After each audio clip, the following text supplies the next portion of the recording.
Сәлеметсіздер ме, 6 сынып оқушылары. Бүгін видеода ағылшын тілі пәнінен 1-тоқсанға арналған TJB-ға талдау жасап беретін боламын.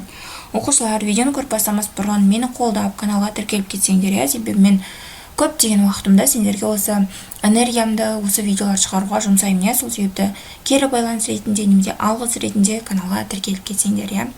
Ендеше тапсырманы бастаймыз. Бірінші listening тапсырмасы. Listen to the talk with Ben and Katie twice дейді. Яғни Бен мен Кетидің арасындағы әңгімені тыңда, және екі рет тыңдау мүмкіндігіміз бар. Ендеше бірінші ол тыңдалымдағы мәтін, бұл айтылған әңгіме. Осы әңгімені оқып алсаңдар болады, немесе бір өздеріңе қажет болып қалар, скриншоттап алсаңдар болады. Және де енді сұрақтарға жауап береміз.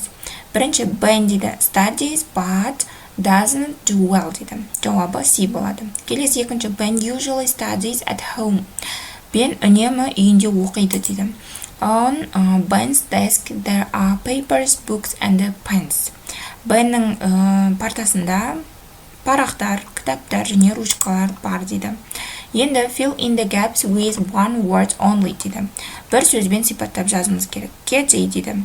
Have lots of breaks. I always study for 30 minutes. Then I have a break for 5 minutes. Ben, I never have a break. I sometimes study for 2 or 3 hours. Яғни бұл диалогтан келтірген мысал, сол бос орынды диалогтан толықтыруымыз керек. Бірінші тапсырманы орындадық.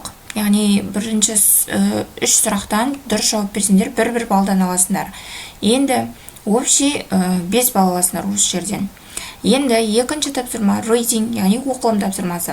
Read the article about London police. Яғни Лондондағы полиция қызметкерлер жайындағы мәтінді оқы дейді. The history of the London police. In 117,000, London had no policemen at all. 1700 жылы Лондонда полицей деген адамдар атымен болмады дейді. A few men protected the city streets at night. Бірнеше ер адамдар түнде көшені қорғады дейді. Many people were poor and there were so many thieves who stole money in the street that people stayed in their homes as much as possible. Көптеген адамдар кедей болды дейді. Сол себепті олар күндіз үйлерінде отырды дейді, яғни қорғану үшін. In 1750, Henry Fielding started to pay a group of people to stop thieves. Яғни мына жерде көптеген ұрылар болды, сол себепті адамдар үйінде отырды. Яғни олар өздерінің ақшаларын, бағалы заттарын ұрлатып алмау үшін дейді. 1750 жылы Генри Филдинг деген адам бір топ құрады, яғни ұрылардан қорғау үшін адамдарды.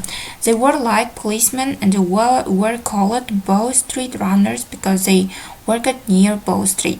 Олар Bow Street дейді, яғни Bow деген көшеде Bow Street runners, Bow Street, Bow көшесі жүгірушілері деген топ құрылды дейді. 50 years later, there were 120 Bow Street runners, but London had become very big and needed more policemen.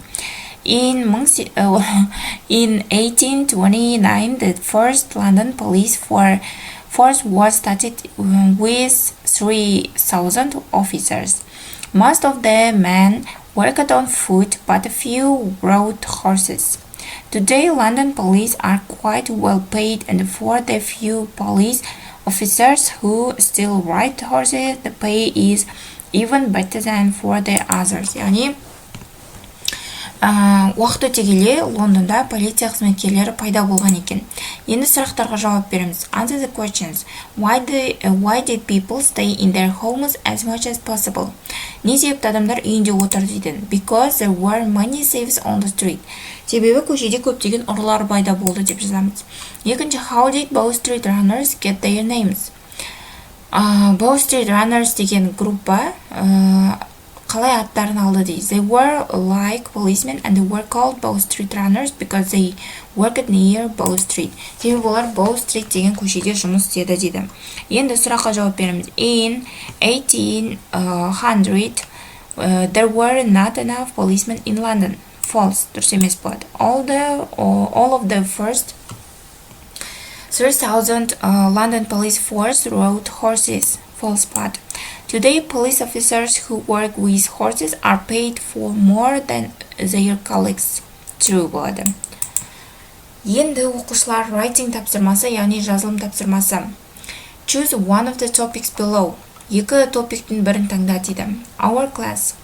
Біріншісі біздің сынып дейді. Think about your favorite class. Өзіңнің ұнайтын сүйікті классың жайында ойла дейді. Give some information about the subject and the classmates. Сол жайында ақпарат бер дейді. Бірінші сұрақ. What is your favorite subject? Сенің сүйікті пәнің қандай дейді. Why дейді. Неліктен дейді. What does a person do to be good at school? Мектепте жақсы адам болу үшін не істеу керек дейді. Do you enjoy spending time with your classmates? Why дейді. Сыныптастармен уақыт өткізгенді ұнатасың ба? Не себепті дейді.